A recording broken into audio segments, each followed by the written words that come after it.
Have you ever been somewhere that just felt wrong?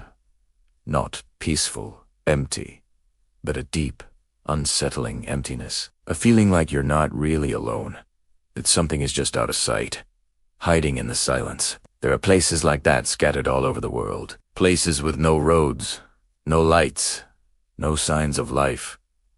Just an endless expanse of quiet and space. Today, we're going to talk about 5 people who found themselves in these places. They entered the void, and what they found there has haunted them ever since. Our first story takes us to a long, lonely stretch of desert road. Imagine this. You're miles from the nearest town. No houses, no buildings, not even a single bar of phone signal. It's just you, your car, and the horizon. Then, the inevitable happens. Your car sputters, coughs, and dies. You're stranded. As the sun dips below the horizon, the desert night comes on fast. The air, once hot and dry, turns cold and heavy. A deep, primal silence settles around you. So profound it feels like a physical weight. You're sitting there, a tiny speck in a vast, dark wilderness. When you see it, headlights, a flicker of hope in the distance. They're coming toward you. You get out of your car, ready to wave them down, your heart pounding with relief. But something's wrong. The lights are getting closer, but there's no sound. No rumble of an engine, no crunch of tires on gravel. Just those 2 bright orbs floating silently through the darkness. Then they stop, maybe 100 yards away. And in the glare, you see a figure. It's tall. Impossibly tall and thin, standing right in the middle of the road. It doesn't move. It doesn't seem to breathe. It's just watching. A chill runs down your spine that has nothing to do with the desert cold. You feel a gaze on you that's ancient and unknowable. You stare, frozen, for what feels like an eternity. Then you blink just a single involuntary blink, and it's gone. The lights, the figure, everything. You're alone again, but the silence is different now. It's filled with the memory of that silent watcher. The car, miraculously, starts again an hour later. You drive away as fast as you can, never looking back, but you can't escape the feeling that something from that empty road followed you home. Next, we venture deep into a dense, primordial forest. A lone hiker, an experienced outdoorsman, has made a simple mistake. A wrong turn, a missed marker, and now he's lost. The trees press in on all sides, their canopy so thick it blots out the sky. The air is still, humid, and eerily quiet. There's no wind rustling the leaves, no birdsong, no scurrying of small animals. It's a dead silence, a vacuum. He pushes forward, trying to fight the rising panic when he hears it. Footsteps. At first, it's a relief. Another person. He calls out, but there's no reply. The footsteps continue, perfectly in sync with his own. When he walks, they walk. When he stops, they stop. He starts to walk faster, and the phantom steps match his pace, crunching on leaves and twigs just behind him. He spins around. Nothing. Just an impenetrable wall of green and brown. Then, a whisper. It comes from all around, from behind the trees, from the air itself. It's his own voice, whispering his name. That's when the real terror hits.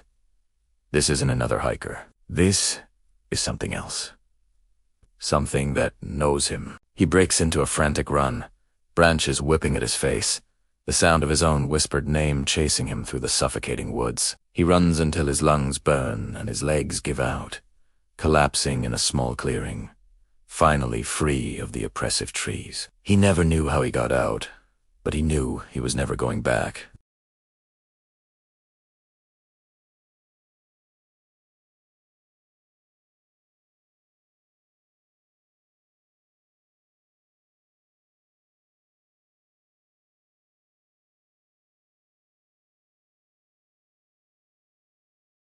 A traveler, drawn by a morbid curiosity, steps into this silent, dead town. He chooses one of the derelict homes to explore. The moment he crosses the threshold, the air changes. It becomes cold, heavy, and stagnant, like the air in a tomb. The silence in here is different from the silence outside. It's a listening silence. He stands in what was once a living room, dust motes dancing in the slivers of light. Then he hears it, a soft creak from upstairs, followed by footsteps. Slow, deliberate, careful footsteps, pacing back and forth in the room directly above him. He freezes, every nerve on high alert. He hadn't seen anyone.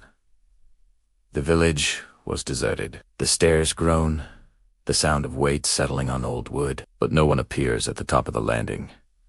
His heart hammers against his ribs. He backs away slowly, his eyes glued to the top of the stairs. Suddenly, a dusty chair in the corner scrapes across the floor, moving a few inches all by itself. Before he can even process what he just saw, the front door slams shut with a deafening bang, plunging the room into near darkness.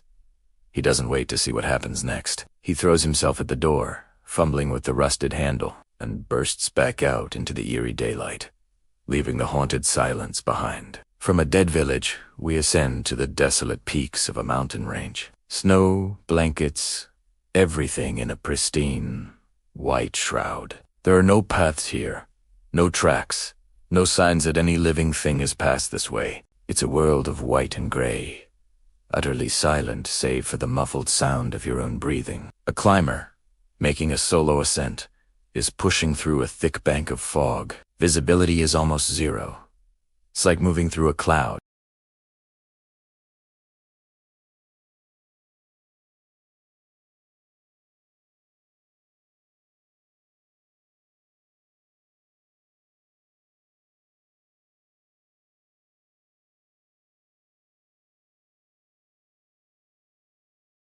As he gets nearer, the figure turns its head. It moves slowly, unnaturally slowly, a mechanical rotation that sends a shiver of dread through him. He stops.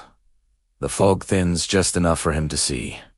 The figure has a face, but it has no features. No eyes, no nose, no mouth. Just a smooth, dark void. A patch of absolute blackness, where a face should be. It's a person-shaped hole in the fabric of reality. The climber is paralyzed by a fear he's never known, a deep, cosmic horror.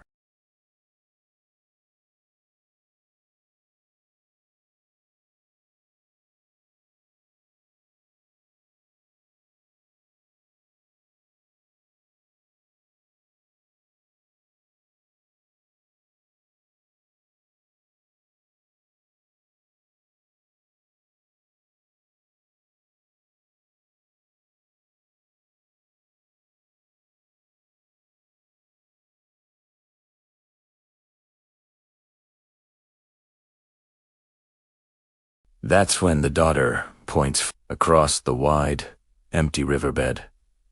A figure is standing, perfectly still. It's too far to make out details, but it's clearly watching them. Take hold out, but it doesn't respond. It doesn't move a muscle. It just stands there, a silent sentinel in the darkness on our passes. Then, another. The figure remains, unmoving, unblinking. Its presence, a heavy weight on the family's peaceful night. They try to ignore it, telling themselves it's a trick of the light, but the feeling of being watched is undeniable and deeply unnerving. Eventually, the fire burns down to glowing embers. As the last of the light dies, they look across the riverbed one last time. The figure is gone.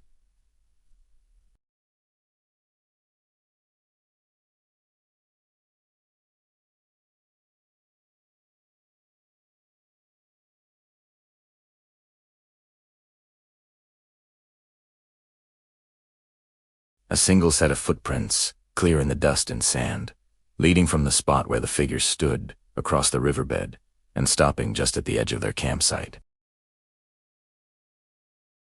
None of these people ever found answers. There were no logical explanations, no scientific proof for what they experienced. All they were left with were the memories, the lingering fear, and the unshakable questions.